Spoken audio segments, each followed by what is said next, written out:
पत्नी बड़ी धार्मिक और पति नास्तिक। बहुत साल हो गए। एक दिन ऐसे बढ़िया महात्मा आए, बड़ा हल्ला हुआ शहर में, सारी दुनिया उनको सुनने जा रही और सब लोग मस्त हो रहे। तो पत्नी ने कहा, स्वामी सारा गांव धन्य हो गया महात्मा के प्रवचन सुन करके, मैं भी गई, बहुत बढ़िया सुनाते हैं, केवल आप ही बचे हैं और आप इतने नास्तिक हैं कि इतने बड़े महात्मा हैं और उसके यहां भी नहीं जा रहे।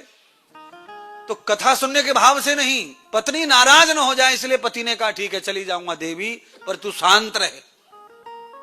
पीछे पड़ गई है। पत्नी को खुश करने के लिए चले गए। बड़े घर के थे, बड़े आदमी थे, सेठ जी थे। पहली बार कथा में देखा तो पूरे कथा के लोग खड़े हो गए। सेठ जी आओ आओ आओ आओ, और खाली कर दिए सोफा, सबसे अगड्डी, यजमान से भी अगड्डी बिठा दिया। सेठ जी को कहा, आओ आओ बैठो बैठो बैठो बैठो। सेठ जी आओ आओ सुना, बैठो बैठो सुना। जैसे पंडित जी जो कथा कह रहे थे, महात्मा बहुत बढ़िया है, भला ना ढिकाना, पंडित जी ने उसकी तरफ देखा ही नहीं, सेठ जी ने। और सोफा पर आकर बैठे, कोई श्लोक वगैरह बोला, सेठ जी का ध्यान था ही नहीं उस पे। थोड़ा सा कमर को ऐसे लंबा कर लिया, पीछे को कर लिया शरीर को, और फट से नींद आ गई। कथा पूरी हो गई 2.5 घंटा। लोग जब जाने लगे तो लोगों ने सेठ जी को भी जगाया,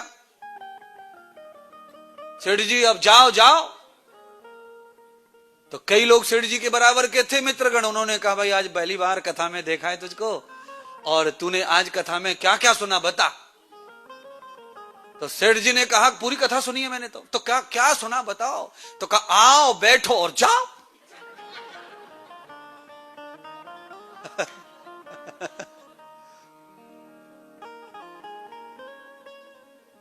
ये 3 शब्द सुने सेठ जी ने, आओ बैठो जाओ। घर पे गए, पत्नी तो अगरबत्ती लेकर खड़ी है, आज पति महान तीर्थ करके आ रहे हैं। हमारे भारत में तो ये सब चलता है। भारत में क्या चलता है? भारत में ये चलता है कि कोई गंगा भी नहाकर आ जाए तो उसको भी पूजते हैं। भारत में कोई कथा श्रवण करने चला जाए, कथा सुन के आ जाए तो उसको भी अर्घ देते हैं, दरवाजे पर पानी डालते हैं, कलश से स्वागत करते हैं, बहुत सम्मान करते हैं। भारत की परंपरा है, और आप सबने भारत की परंपरा को अक्षुण्ण रखने का काम किया। यहां मंदिर बनाया, कथा करवा रहे हो, साधु बुलाते हो, आचार्यों को बुलाते हो। ये भारत की अक्षुण्णता को सत्य करने के लिए, कायम करने के लिए एक बार जोरदार तालियां आप सब अपने लिए बजाइए।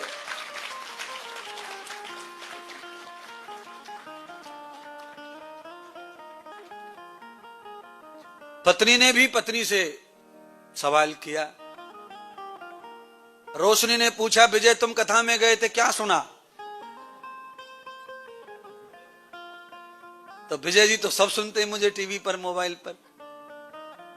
वो जो सेठ जी, अब गुप्ता जी का भी कट हो गया यहां से सवाल।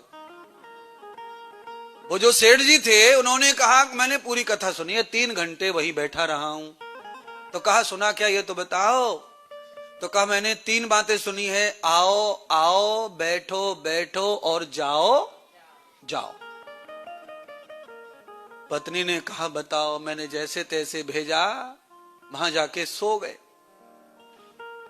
लोगों ने सम्मान किया होगा, बैठने को बोला होगा, ये सब चीजें मतलब की याद रखी हैं, बाकी सब भूल गए। पत्नी ने कहा चाहे जो हो, पहली बार गए हैं, 2-3 शब्द भी हाथ में आ गए, इन्हीं को भी महामंत्र मान लो, इनको ध्यान में रखो। पति ने पत्नी की बात मान ली। आज कथा में जाने का पुण्य है ये।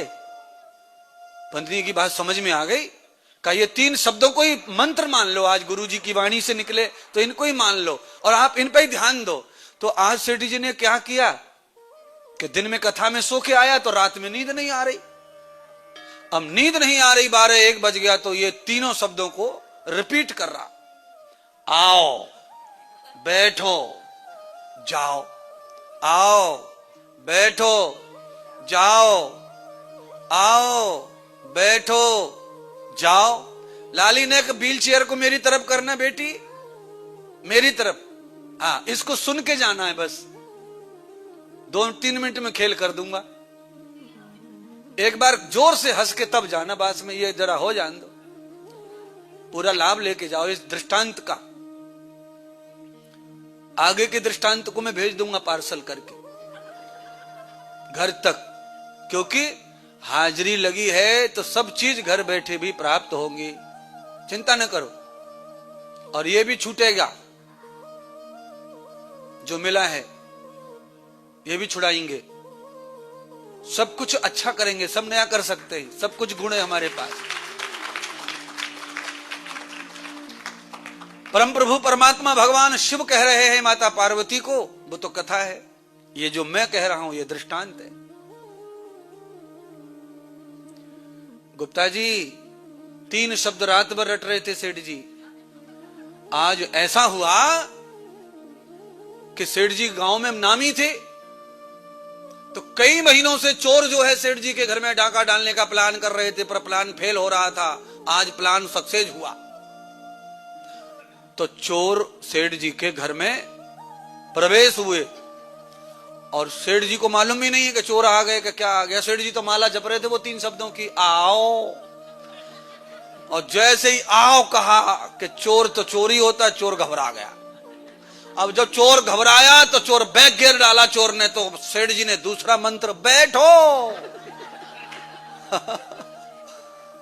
अब तो चोर पसीना छोड़ गया, भाई ये सेठ ने पहचान लिया। इतने में तीसरा मंत्र बोल दिया, जाओ।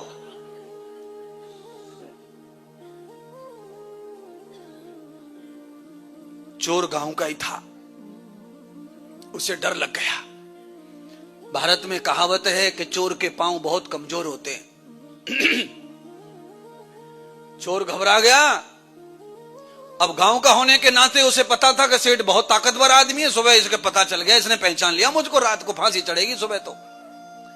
तो चोर ने पूरे 6 महीने में जितना माल चुराया था दुनियादारी से, पोटला मार के 4 बजे पहुंच गया सेठ के पास। सेठ जी चरणों में गिर पड़ा, माथा रगड़े, करोड़ों का माल, सोना चांदी हीरे मोती सब चरणों में डाल दिया। कहा सेठ जी 6 महीने में जितनी चोरी की वो सब आप ले लो, पर सुबह मेरा नाम मत बताना किसी को कि मैं तुम्हारे घर आया था चोरी करने, तुमने मुझे सेठ जी कह रहे तू है कौन? ना मैंने पहचाना है ना मैं जानता हूं तू क्या है, हमारे घर कब आया हमें नहीं पता। इसने कहा सेठ जी आप मुझे मत उल्लू बनाओ, अब मुझे धोखे में रख रहे हो, सुबह होते ही बता दोगे, सारा गांव मुझे पीटेगा, ये सब माल ले लो। सेठ जी ने कहा मुझे कुछ नहीं समझ रहा है, पर जा, हो गया माफ। पूरा माल धर दिया। सवेरे चाय लेके सेठानी आई कमरे में और बिस्तर पे सोना पड़ा, ढेर के ढेर सोना।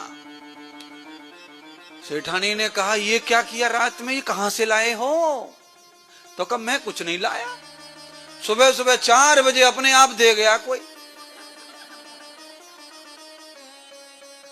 तो कहा कैसे? तो कुछ नहीं, तूने जो गुरु मंत्र दिया था रात में कथा का कि आओ बैठो और जाओ, गुरुजी की बात को रात भर याद करो। मैं तो रात भर यही बोलते बोलते बोलते बोलते रात में घर में अपने में चोर आया था, मुझे पता भी नहीं है, पर वो इन्हीं बातों को मारे, डर के मारे भाग गया और सब माल और दे गया दूसरों का भी। तब पत्नी ने पति को कहा देखो ये है कथा में जाने का फल, तुम सच्ची कथा में गए पर वहां से नकली शब्दों को लेके आए और उन नकली को असली भाव से जपा, तो घर बैठे चोर से चोरी भी बच गई और माल ही माल प्राप्त हो गया। अगर कथा में जाकर असली में असली शब्दों को ग्रहण करके लाओगे तो तुम्हारा इस लोक में और परलोक में सर्वत्र शासन हो जाएगा। बोलिए सच्चे दरबार की जय।